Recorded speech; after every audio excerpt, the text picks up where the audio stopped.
Hey gang, Todd with Crossbow Magazine. I just wrapped up the 4-day Battle of the Bows Public Land Challenge in Wisconsin, and I just thought I would update our viewers on how that process played out and how the hunt went and what my thought process was during the hunt and what I feel like I did right and what I feel like I did wrong. So the hunt is going to be uploaded to the Hunting Beast YouTube channel, and I believe it's going to be uploaded the week of October 24th. So these videos won't be uploaded until theirs are already up because they'll be having the full gamut of the hunt on their channel, and this is just going to be 4 videos of my individual hunt. So I wanted my viewers to see this, but also check out the original video on the Hunting Beast YouTube channel. When I was contacted by Dan and explained the format, it was going to be a 4-day hunt. It was going to be Friday through Monday. We could arrive on Thursday, depart on Tuesday, kind of trickle in, trickle out how we had to make it work for each individual team. There were several teams. I believe there was 10 to 15 people in camp. They were coming from the Carolinas, Indiana, and then I made the 12-hour drive from Pennsylvania. So we had a format of questions we had to answer to put an intro together before the hunt started, and that could be done in the vehicle on the way out there, or once you got there in the campground, or actually in the tree stand. So I didn't want to do it in a tree stand, so I opted to do it once I arrived at the campground. I got there a day before the hunt started. The hunt was to start on a Friday, so I got there Thursday around 2 o'clock, between 2 and 3, and I figured that would give me time to shoot the intro, meet everybody, do a little road scouting, look at onX, and then hit it hard the next day, which was Friday. So I got to the campground, and I texted Dan, and there was 5 members of the Hunting Beast crew, but they all live fairly local, within just a few hours. So they had all got there and they were already in the stands. So I opted to just park in the campground, get this video shot, and then I headed out to do my road reconnaissance, and then I would hook up with them later once I returned from that, and they got in from the first night of the hunt. So the other teams, they trickled in the following morning. So it was the Hunting Beast crew and myself there that Thursday evening in the campground. So, but this is the video I put together. I hadn't had a lot of experience with public land challenges. There was a group that did one in PA a few years ago, and I watched it because one of the forums that I frequent, there was a lot of scuttlebutt on, and I wanted to see what it was all about. So I didn't have a lot of experience with them, so that was some of the research I did. There's probably 12 to 15 public land challenges on various channels if you do a search, and I just kind of wanted to see what they were all about. And a couple of the things that I took away from them was how everybody hunts the same. I was really surprised how everybody hunted the same, used the same techniques and tactics, and also that not very many deer are killed. People just, there'd be 10 to 15 people in camp, and it was considered pretty good if someone shot one deer, and those were usually young bucks. So if you took the antlerless deer out of the equation, which I think most bow hunters can get on an antlerless deer fairly quick no matter where you put them, there just isn't a lot of big bucks killed on these public land challenges. So whether that's the tactics or how tough it actually is, I'm not sure, but that was a little surprising to me. So but anyway, this is the video I shot when I got into the campground, and then after this I went out on the road and did my reconnaissance. Welcome to wet and wild Wisconsin. I just arrived, pulled into the campground. I haven't had time to locate any of the rest of the crew yet, but I figured I better get this video shot while the snow has stopped. It was really snowing as I was coming into town here, so it was about a 12-hour drive for me. All kinds of weather, but that's the first snow I've seen this year. My name's Todd Bromley. I'm the publisher of Crossbow Magazine. So obviously I'll be one of the crossbow participants in this Battle of the Bows. When Dan contacted me and asked me to participate in this, I thought it was a great opportunity to showcase what crossbow hunting is all about. I typically don't categorize myself by the type of weapon I use, and I just consider myself a bow hunter. This is my 45th season. The first 13 years I strictly used traditional gear, and then the following 20 years I was a compound shooter, and now the past 12 years I've been a crossbow user. I'm not bound to it by age or illness. I just enjoy shooting it. I still shoot traditional quite a bit, but I no longer hunt with the traditional bow. I strictly hunt with the crossbow. Now, having said that, I know I'll be the anomaly in the group for other reasons as well, because my hunting tactics are kind of off the wall from what you see on typical YouTube videos and what the professionals tell you that you should do. I don't hunt buck beds. I don't hunt food sources. I don't chase sign. I focus strictly on structure and terrain features, and I make calculated strikes. And if everything is right, the rest of that stuff will be there and fall into place. So I'm not going to spend a lot of time running all over the country looking for acorns or anything like that. I'm just going to make calculated strikes at terrain features that I find on onX. And if I like what I see, I'll set up and hunt it. And if I don't, I will move on. So that's my strategy anyway. I haven't had time to look at maps or anything. This is a crazy time of the year. But I just rolled in. We're not hunting until tomorrow, so I've got about 4 hours to look at maps and maybe drive around. Then I'll hit the woods tomorrow. So the goal for this hunt is the same as the goal always is. It never changes. 125 inches or better.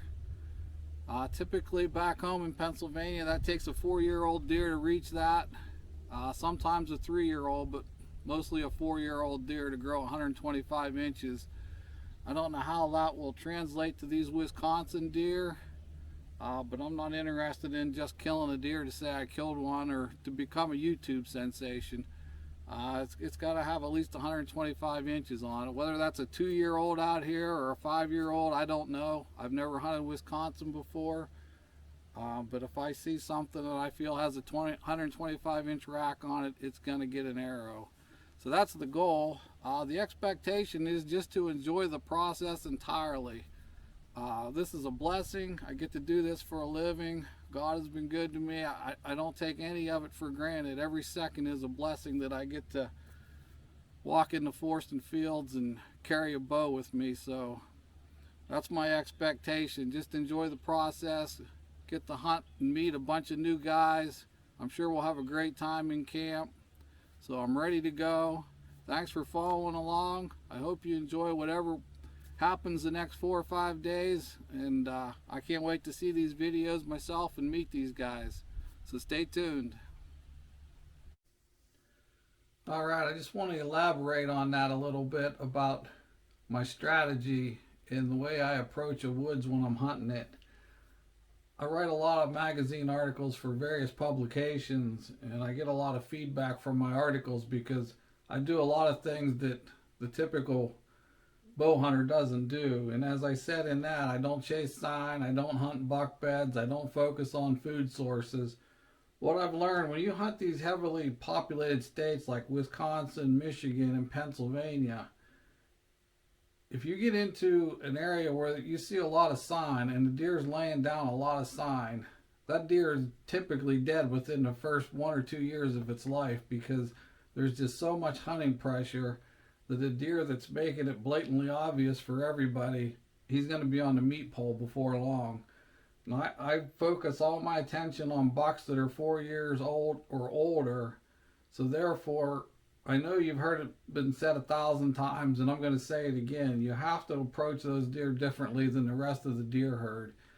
And I do that by focusing strictly on structure, because once a deer reaches the age of 4, he's different than the rest of the deer herd, and he will approach things completely differently. Even though when you're hunting these structure points and these terrain features, you will see other deer, because younger bucks and does will still use those features, but they won't be committed to it 100% like an older buck will be. So that's my thought process on that. I look at a property and I know if there's a mature buck on it, I know how he's going to utilize the property and where he's going to cross and how he's going to approach it. So that's why I focus on the terrain features and make those calculated strikes, because if you get chasing sign this time of the year, you're always going to be behind it. Or if you get chasing food sources, they're constantly changing. They might be on acorns one day or ag one day or browse one day. It's just constantly changing. So that's the reason that I approach it through structure. I've been very successful doing that, and I just refuse to stop doing it that way until I become unsuccessful, which hasn't happened for a while. I've been pretty successful at killing mature bucks in a state where typically there isn't a lot of them put down. So that's my thought process on that. I know I get a lot of feedback from my articles because guys want to break it down like you see everybody else breaking it down on YouTube, and that's fine. You can be very successful doing that on 3-year-old bucks and younger, and if that's meets your fancy and winds your clock, that's great. You do you, and if that makes you happy, you keep doing it that way. But I don't chase sign, I don't hunt buck beds, I don't hunt feeding areas. I just focus on them structures, and I try to kill the oldest buck on the property. So that was my thought process on that. After I wrapped that video up, I then took to the road, and I probably put on almost 100 miles in the next couple hours. I was marking spots on Onyx that was all public and driving to them and checking the parking lots. And I was pretty pleased that there wasn't a lot of vehicles in the parking areas. There was a few in some of the areas, so I just scratched them off the list. But overall, I was pretty pleased. Then I headed back to camp and hooked up with everybody, and we had a good night. Then I got a good night's sleep, and then the next morning I headed out. Welcome to the first day of the Battle of the Bows. It's 10 o'clock in the morning and I just arrived in the parking lot. I opted to sleep in this morning and get a hot breakfast. I figured I'd do more harm than good out here bumbling around in the dark when I've never stepped foot in Wisconsin before, so that's why the late start. It's 10 o'clock. I'm going to head back in. It'll take me a couple hours to get back in there to where I want to go, and then I'll just stick it out the rest of the day if I see something I like. I don't know if you can see behind me or not, but there's a bluff about a half mile back there, and then beyond it is the Wisconsin River. I picked this area off of the map on Onyx because I like the way the structure laid. This bluff runs for about a mile along the river, and then it dumps down into a drainage, and then about a mile beyond that is some ag country. Now that's all dried beans out there now, so it's not really going to be a good food source for them at the present time, but I can see a bachelor group summering out there in that ag country and then shifting their fall range onto these bluffs. So that's the plan. There's some nice structure back there where the drainage comes down off the bluff into the swamp. It looks like it's pulling some water in a few places, so I think I might be able to catch something in one of those pinches. So that's why I've chose this area. Unfortunately, I'm not alone today. There was no vehicles here yesterday, but there's another parking lot about a quarter mile up the road, and there's currently 2 vehicles in it. I'm assuming they're bow hunting, but they could be doing something else. I don't know. But that's the plan for today. I'm going to stick with it. Trust my instincts on this. I think the tendency is when you're on these public land challenges is to cover as much ground as possible and just run here and there and see what you can see. But I'm just going to trust the process. Take my time. It's going to take me a couple hours to get back in there. According to the weatherman, take that for what it's worth. I've got about as much faith in him as I do Joe Biden. The wind's coming out of the southwest right now, and it's supposed to switch to the northwest this evening. So it's setting up for a good wind to get in there because they won't smell me. And then when it switches, if I can get in along that water, I can blow my scent out over that water with the northwest wind, and they should come right up into my lap. That's the plan anyway. I don't know what I'm going to find when I get back in there. If it doesn't look like I think it does on the map, I've got another property about 5 miles down the road. I'll just come back out and run down and check it out. So, gonna head in now. Take me a couple hours to get back there. Hopefully I'll find something, get set up, and I'll check back in with you. This was my first clue what I was in for the rest of the week. Having not seen any vehicles in those parking lots the night before, I was feeling pretty good about it. But on my way to this property, I passed 2 other properties that I was interested in, and every one of them had vehicles in them, so I knew it wasn't going to be good. And I got to this parking lot and there was 2 vehicles right up the road, so I knew I was going to be into some pressure. So, and plus I had 3 cameras with me. I had about 30 pounds with my tree stand, my sticks, my pack, my cameras, my bow. So I know everything I had to do it slow. I just couldn't push it or I was going to get overheated because of the weight. So I was just going a couple hundred yards and then stopping, taking a break, a couple hundred yards, stopping and taking a break. Typically when I'm hunting in other situations where I'm not self-filming like that, I don't take a lot of camera gear and things like that, and I like to travel light. But this was the first inclination that I was going to be dealing with a lot of pressure, and I just had to take it slow and not push anything because of the weight I was carrying in my pack. Alright, so I'm only about halfway back to where I want to go, and I'm finding a lot of sign in here. Let's scrape. This is really fresh because we had a lot of snow yesterday, and this has been work since then. So this was work this morning or last night. There's a lot of tracks in there too, but I don't get too excited about tracks either unless I'm hunting Maine or Vermont, because I went to school with Joey Johnson. He was about 5'4", wore a size 13, so I've never been able to correlate rack size with foot tracks, but that's just me. And as I said, I don't chase signs, so I'm not too concerned about this sign right here. This is on a fire break up along the edge of the public. I don't think a self-respecting buck will get caught out here in daylight, so I'm just going to keep pushing on. But I wanted to update and just relay that there is a lot of sign in here, so the deer are definitely in here. I probably got another hour to go before I get back to that structure. If I see anything else that looks intriguing, I'll keep you posted. Now, as you could see, as I got back in there a ways, I started finding a lot of sign, a lot of fresh sign, because like I said, we had snow that day before and those scrapes were tore up. I found 3 or 4 scrapes up that edge, even though I knew a respectable buck wouldn't be out there in the daylight. It still showed that there was buck activity and deer activity in that area, so that was a good thing. And I go back to the track thing. I know guys on YouTube like to say, oh, buck track, this is a buck track, and this is a... I've never been able to correlate track size to rack size. I understand you can tell a buck track from a doe track, but I've never been able to put together what the rack size is on the deer's head based off of its footprint. So I just do not get excited about buck tracks, even if they're in scrapes or on trails or whatever. Now, if you get up into Maine and Vermont where you can track a deer in the snow, yeah, you can definitely do better detective work and deciphering.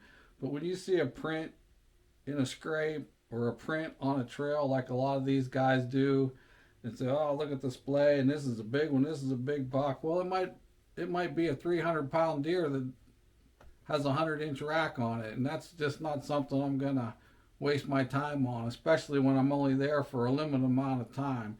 Now, if you could run trail cameras and figure it out, that'd be fine, but in a situation like this, I'm just not gonna waste my time on tracks. So it was good to see that sign, and seeing that sign would come back in my favor later in this video, but I just wasn't getting too excited about it on the way in. I was happy to see fresh sign, know there was deer in the area, that the pressure hadn't had them run out, but where I was finding it at, I figured it was mostly nocturnal, so I just kept pushing on. Well, that didn't work out too good, folks.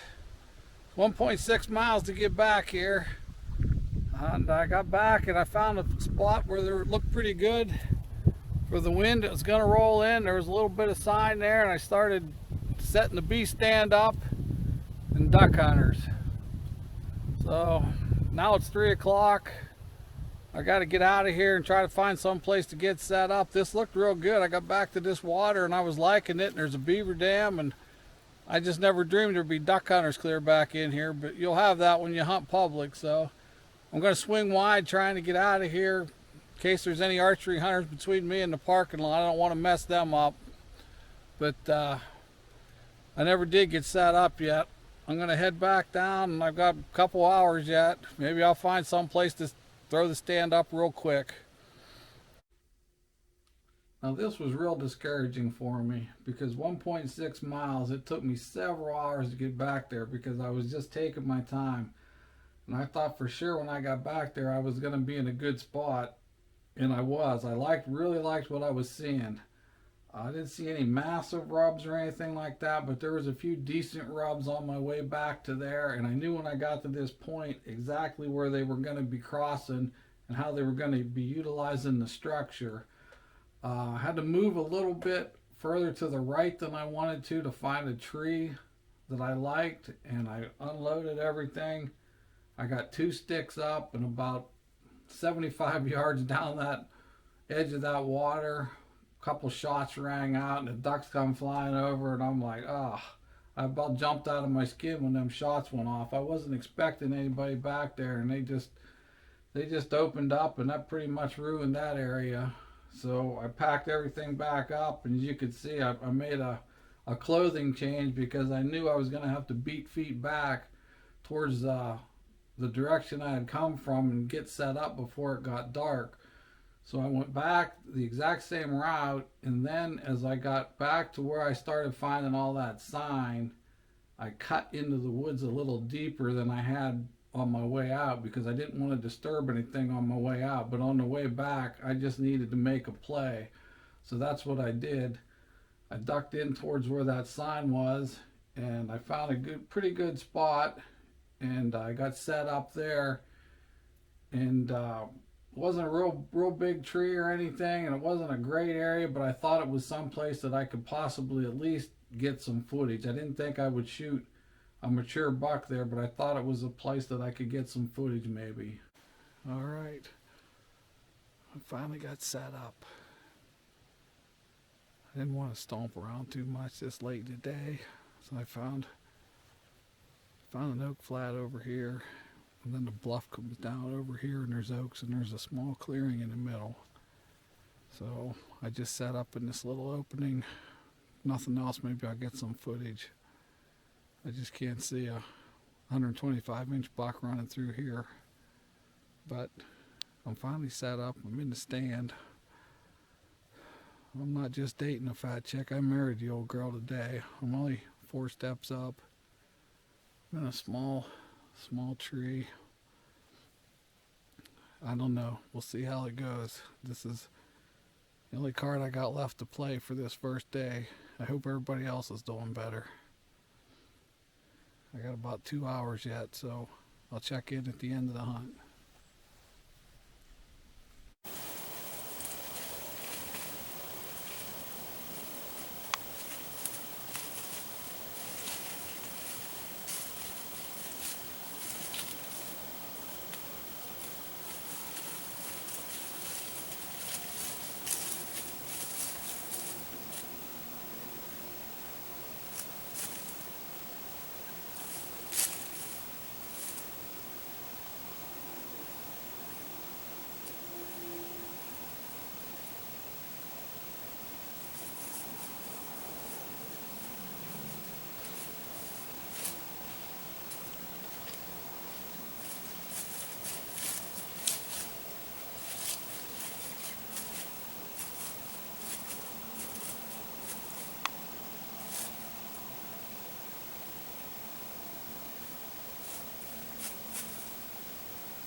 Now that was an epic fail on my part as far as I'm concerned.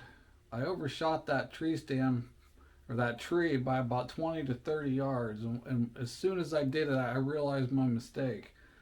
I know you could say, well, you drove 600 miles and you've never been there, so 30 yards isn't a big deal. But as soon as I got out there a little further, I'm like, oh, I've come too far. I need to back up. So I backed up that 20 yards and I climbed that tree. And when I say I was only 4 steps up, I was literally only 4 steps up. I had 2 sticks hung and I used a couple branches, and I was only 10 to 14 feet off the ground. I knew I was low because the tree was so small, but I knew I'd be okay, especially just to get footage. But when that mature doe come out, this is another epic fail. She nailed exactly where I'd walked. And I'm a stickler on scent control, and I typically buy new boots every year, every 2 years at the most. And I know when I'm hunting in different scenarios where I have pre-hung stands and things like that, I can get in and get out and know where the deer are going to be and not cross their trails. But still, I pride myself on my scent control, and I can typically have a deer cut my path and not scent me. Now, it didn't happen this time, and those boots are no longer with me. They're gone, and new boots have been purchased. Now, whether it's because I had walked back there 1.6 miles and back, and I had worked up some stink in my feet or something, I don't know, but she didn't have any trouble nailing me as soon as she hit my scent path, and you could see that she started looking around immediately. Well, that's going to be a wrap for day one, the Battle of the Bows. Didn't turn out quite how I anticipated it. Pretty bad day, actually. But it's only day one. We still have 3 days to go. Kind of curious how many guys will be out, being tomorrow is Saturday. But I did want to take a second and talk about wearing snow camo up in a tree stand. I've devoted several magazine articles on it, and the last book I wrote, I dedicated a chapter all about wearing snow camo while you're in a tree stand and how effective it is. But for some reason, guys just can't get their minds wrapped around it. As you can see, those doe come out, they were 10 yards. And what they did, if you go back and look, they hit my ground scent because I had actually walked past that tree about 20 yards before I realized I was getting too deep and I needed to back out. So they never got my wind, but they hit my ground scent, and that got them getting kind of hinky. And I was only 14 feet up, and they just look right through you. I've hunted as low as 6 feet wearing snow camo, and the deer will not see it. Why saddle hunters don't use it, why everybody doesn't use it is beyond me, but that's just my tip for the day. Anytime I'm in a tree, I'm wearing snow camo. Everybody likes to make snide comments about it on social media and stuff, but it's foolproof. It's just very effective. So anyway, time to get back to camp. I hope someone put something on the ground tonight. It was a great weather night. I think the high was 38, so gonna get packed up and get out of here. My GoPro went dead, so I'm shooting this with my handy cam. So hopefully it comes out. But I'm gonna head back to camp, and hopefully we're skinning a deer or something tonight. So that was the end of day one. It wasn't a total bust. I could have shot every one of those deer, all 3 of them. They actually come up in the woods right beside me and kind of filtered down and then turned and came out into that opening. There were several places I could have shot them, but they were at 10 yards. But you could definitely tell she was getting hinky there and looking around for me, but she could never see me. And that's something else I'll touch on again, is the snow camo. You guys got to give it a try. You will never be seen in a tree again, I promise, ever. If your scent control's good, you will never be seen. Even like that doe knew something was around, and she was specifically looking for me, and I was only 14 feet off the ground. If I'd have been wearing regular camo, I have no doubt she would have nailed me instantly. And I think what she was looking at, I had that pack, that big pack with 2 other cameras in it hanging on the side of the tree, and I think that's what she was trying to get a focus on, but she was looking right through me. So give that snow camo a try. I promise you will like it. There's no doubt in my mind. But that was the end of day one. I was a little discouraged, but it wasn't a total bust. After I ran into the pressure, I had to call an audible, and I made the right choice, and I still put some deer in bow range, so I was pretty happy about that. But the plan for the next day was just to try to beat the pressure and find a place where there wasn't any other hunters and find a property where there might be a mature buck. So that was it. Headed back to camp, and day one was in the books.